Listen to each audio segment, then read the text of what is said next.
ভারত পাকিস্তানের চরম সংঘাতে ৩ মাস পেরিয়ে যাবার পর আবারও নতুন করে সংঘাতে জড়াতে যাচ্ছে চিরবৈরী এই দুই দেশ।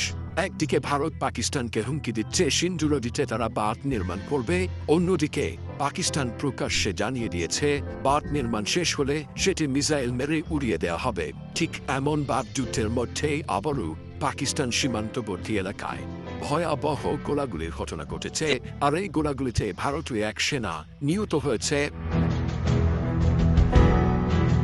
ভারতের সরকারি সূত্র দাবি করছে পাকিস্তান সেনাবাহিনীর সহায়তায় সন্ত্রাসীরা সীমান্ত পেরিয়ে অনুপ্রবেশের চেষ্টা চালানোর সময় গোলাগুলির এই ঘটনা ঘটেছে। আর এ কারণেই ভারত শাসিত জম্মু ও কাশ্মীরের উরি সেক্টরে এক ভারতীয় সেনা নিহত হয়েছেন।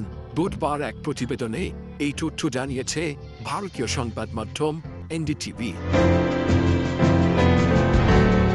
কাশ্মীরের পেহেলগামের ঘটনায় যেভাবে ভারত পাকিস্তানের সংঘাত শুরু হয়, তাহলে কি পাকিস্তান সীমান্তে ভারতীয় সেনা নিহতের পর আবারও নতুন করে যুদ্ধে জড়িয়ে যাবে ভারত পাকিস্তান?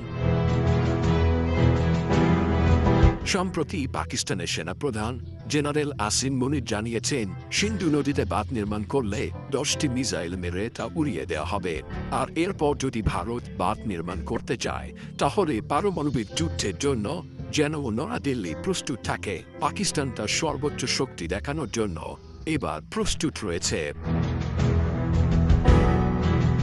পাকিস্তানের জেনারেল আসিম মুনিরের এমন বার্তার পরপরই কার্যত ঘুম হারাম হয়ে গেছে মোদী প্রশাসনের। আর এবার ভারতীয় সেনা নিহতের ঘটনায় নতুন করে ফুঁসে উঠেছে ভারত। ভারতীয় সেনাবাহিনীর বেশ কয়েকটি সূত্র জানিয়েছে, 12 আগস্ট গভীর রাতেই অনুপ্রবেশকারীরা ভারতে ঢোকার চেষ্টা করে। তাদের দাবি, এটি সাধারণ অনুপ্রবেশের ঘটনা ছিল না। হামলাকারীরা পাকিস্তান সেনাদের গুলি বর্ষণের সহায়তা পায়। ভারতীয় সেনারা পাল্টা গুলি চালালে সংঘর্ষ শুরু হয়। এতে ভারতীয় এক সেনা গুরুতর আহত হয়ে প্রাণ হারান।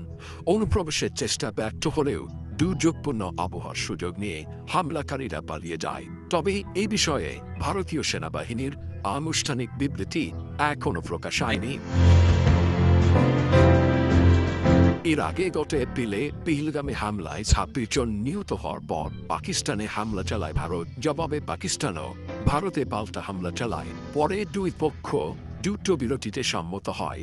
সংঘাত বন্ধ হওয়ার পর গত কয়েক সপ্তাহের মধ্যে কাশ্মীর সীমান্তে এটি প্রথম কোনো উত্তেজনার ঘটনা।